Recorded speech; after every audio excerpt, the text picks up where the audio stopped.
Wow, বাদাম খেতে খেতে তো জানালার হাওয়া খাওয়ার মজাটাই আলাদা। আরে কে ফোন করছে দেখি তো। আরে এ কি, শাশুড়ি মা ভিডিও কল করছে। ওরে বাপরে, এই সরো তুমি সরো, এটা আমাকে দাও। আর এখানে মোবাইলটা রেখে দি। হ্যাঁ শাশুড়ি মা, কেমন আছেন বলেন। আরে বৌমা তুমি কেমন আছো?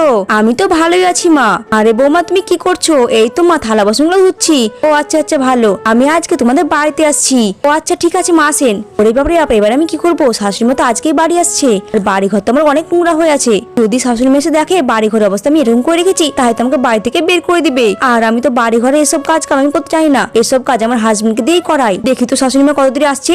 আরে ওই তো বাড়ি কাজে তো চলে এসছে। এবার আমি কি করব?